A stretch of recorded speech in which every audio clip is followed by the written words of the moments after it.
विजय युग का आगाज हो चुका है। तमिलनाडु में आज सुबह विजय की सीएम पद की शपथ लेते ही वहां के तकरीबन 7.5 करोड़ लोग थलपति विजय और उनकी टीवी के सरकार को उम्मीद भरी नजरों से देख रहे हैं। क्योंकि विजय ने तमिलनाडु की सियासत में नया अध्याय लिख दिया है। अभिनेता से राजनेता बने सी जोसेफ विजय ने करीब 3 घंटे पहले मुख्यमंत्री पद की शपथ लेने के साथ ही तमिलनाडु की राजनीति में इतिहास रच दिया है। सी जोसेफ विजय चेन्नई का नेहरू स्टेडियम विजय की शपथ का गवाह बना। राहुल गांधी समेत कई बड़े नेता शपथ ग्रहण समारोह में शामिल हुए और करीब 7 साल के बाद गैर द्रविड़ दल के सीएम ने तमिलनाडु की कमान को संभाला। 4 मई को नतीजे आए, तब टीवीके के पास 108 विधायक थे। 10 विधायकों की और जरूरत थी। पूरे 5 दिन बहुमत का आंकड़ा छूने के लिए विजय को भागदौड़ करनी पड़ गई। 5 दिन की राजनीतिक ड्रामे के बाद विजय ने 120 विधायकों का मजबूत गठबंधन तैयार किया। विजय को सबसे पहले 5 विधायकों वाली कांग्रेस पार्टी का समर्थन हासिल हुआ। इसके बाद सीपीआई सीपीएम के विधायकों ने साथ दिया। अंतिम 2 दिनों में वीसीके के 2 और आईयूएमएल के 2 विधायकों के समर्थन मिले। सीएम पद की शपथ लेते ही लोग विजय की तुलना एमजीआर और जयललिता के साथ कर रहे हैं। हालांकि उनका दौर अलग था और आज का दौर सोशल मीडिया डिजिटल राजनीति का दौर है, जिसमें विजय को सीएम के तौर पर खुद को साबित करना है। तमिल फिल्मों के सुपरस्टार रहे थलापति विजय तमिलनाडु की राजनीति में नई ताकत बनकर उभरे हैं। उन्होंने टीवी के पार्टी बनाकर राजनीति के धुरंधर माने जाने वाले डीएमके और एआईएडीएमके पार्टियों को बड़ी राजनीतिक चुनौती दे दी है,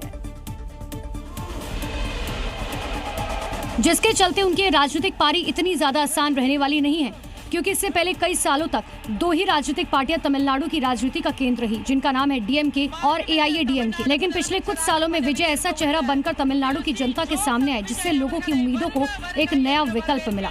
सी जोसेफ विजय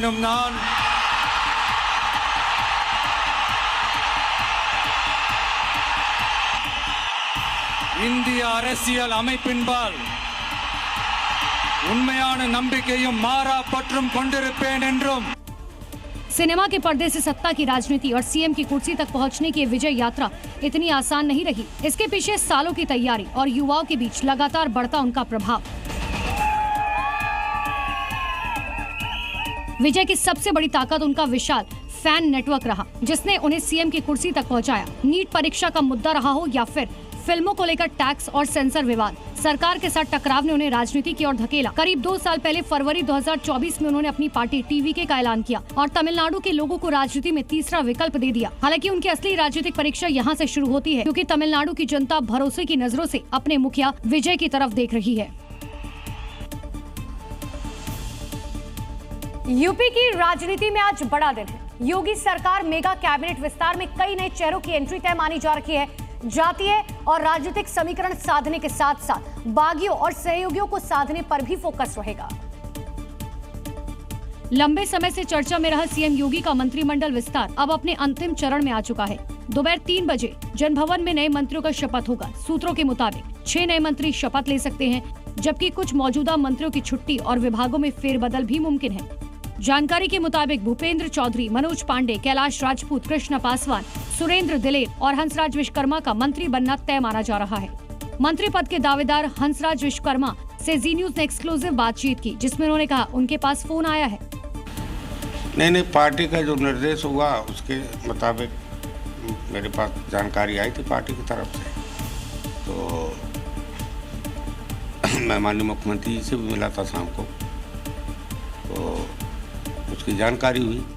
वहीं योगी कैबिनेट के विस्तार को लेकर माना जा रहा है कि आगामी चुनाव से पहले बीजेपी इसके जरिए दलित और पिछड़े वर्गों में अपनी पकड़ मजबूत करने की रणनीति पर काम कर रही है। महाराणा प्रताप की जयंती के मौके पर यूपी के हापुड़ में जमकर बवाल हुआ। शोभा यात्रा के दौरान 2 समुदायों के बीच पहले कहासुनी हुई और फिर नौबत यहां तक पहुंच गई, लोग मारपीट और पत्थरबाजी पर उतारू हो गए। दरअसल महाराणा प्रताप की जयंती के मौके पर बाइक रैली निकाली जा रही थी। इस दौरान यात्रा जब मुस्लिम बाहुल्य देहरा इलाके से गुजर रही थी, तभी कुछ लोगों में मामूली कहासुनी हो गई और फिर देखते ही देखते पथराव शुरू हो गया। इस दौरान दोनों समुदाय के बीच बवाल इतना बढ़ गया कि लोगों ने जमकर तोड़फोड़ की। घर की छतों पर चढ़कर सामान तोड़े गए और लाठी डंडों से भी हमला किया गया, जिससे पूरे इलाके में हड़कंप मच गया और मौके पर भारी पुलिस बल को बुलाना पड़ा।